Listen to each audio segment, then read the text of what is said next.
Mr. McManus. I'm sorry, Ms. Simpson, I forgot all about moving you up. Please excuse me.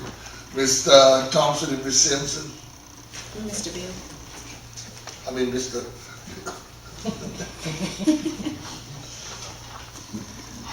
Okay, I just wanted to amend a resolution or a section of 5.2 or 3B of the Code of Ordinances to establish a time limit of 60 days on moving permits.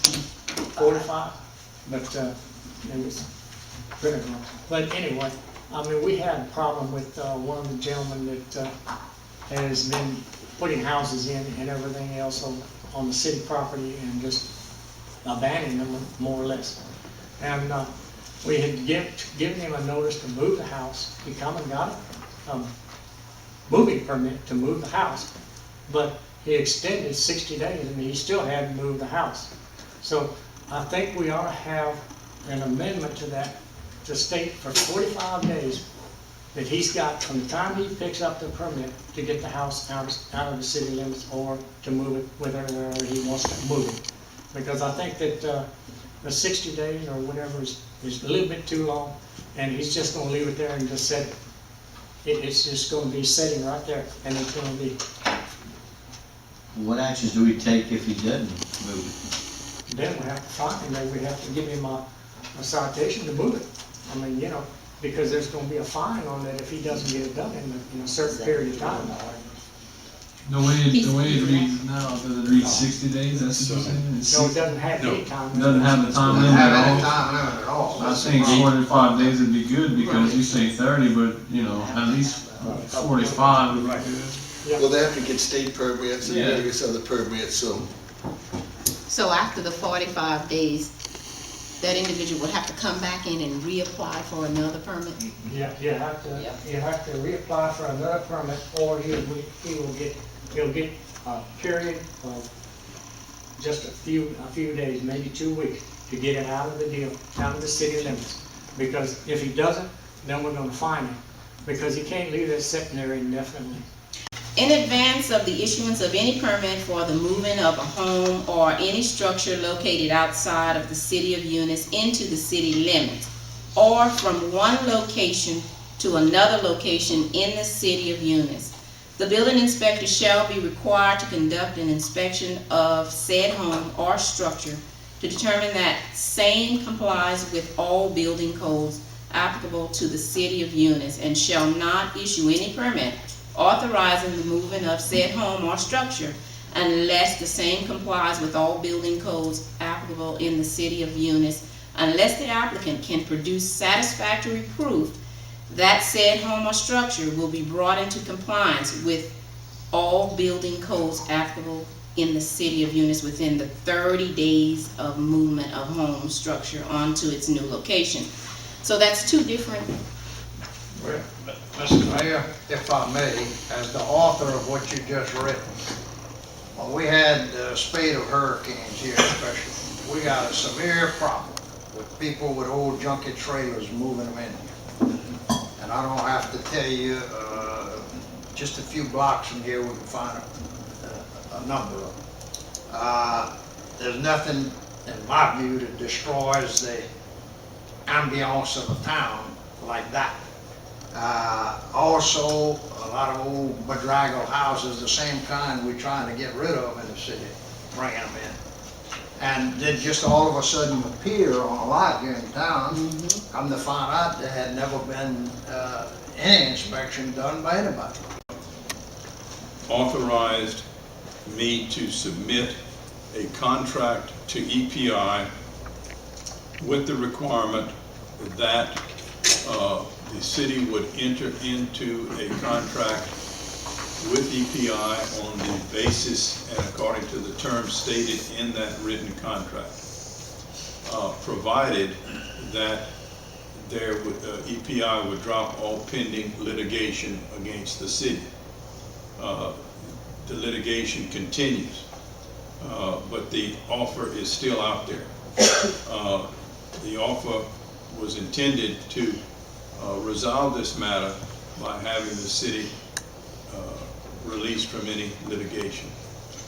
That has not been done, so I would request that the council authorize me to withdraw the contract offer previously made to EPI. Need that in the form of a motion? I need it in the form of a motion by the council, yes. The council instructed me to submit the offer, and I need my client's permission to withdraw the offer. I move that we follow the recommendation of the city attorney and withdraw the offer. Need a second to that if the council wants to discuss it, or if the council does not want to second. Mayor, you'll have to call for the second. If you don't get Do I hear a a second. second? I mean, if the offer was there and we're gonna avoid it, are we gonna, give them another offer? No, there will be no offer. The offer was that the city would enter into that particular contract with EPI if EPI would drop any further legal action against the city. It has not done so. There's a pending legal action requesting reimbursement of legal fees, is that not? Yes, Primarily? that is correct. Which Yes. I personally believe is not justified under law, but you still gotta litigate it if the suit gets Yeah. filed.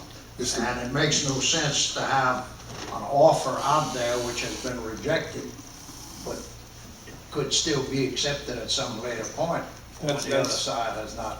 That's my concern. Take a I mean, I'm not, this matter has been litigated so much that I'm really concerned that somehow if that litigation stops and then there's an entry into a contract and then there's continued litigation, I'm just not sure. What I'm getting at, I suppose, is that the initial authorization to me was to submit it to EPI for a response. I got no response, I've received no response, and the litigation continues. It was just out of concern to the city.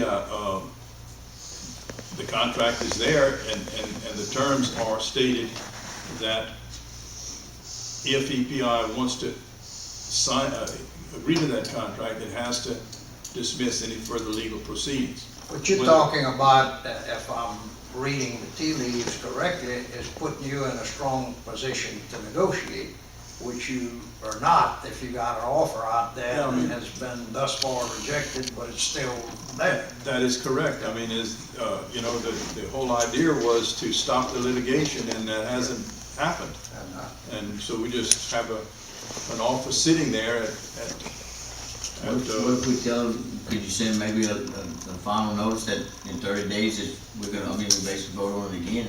At that time, we will be terminating the offer that's out there? Give them a last final call?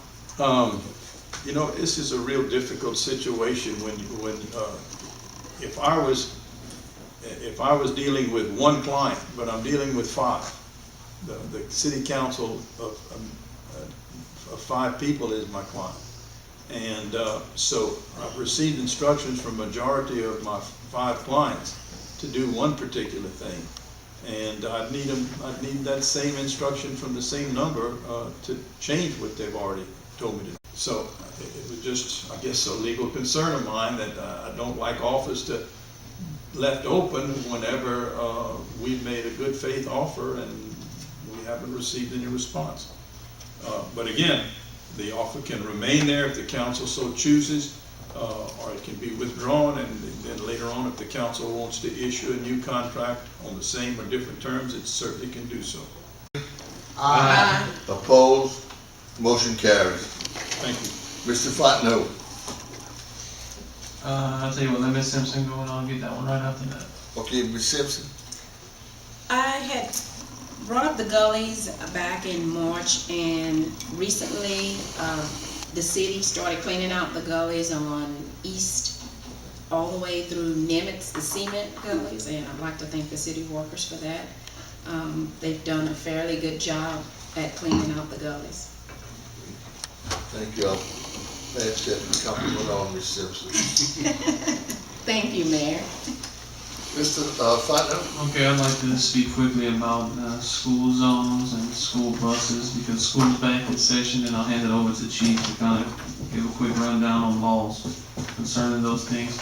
With school back, there's gonna be a lot of buses out down the road, so be aware of the law as far as when the flashing signs come out.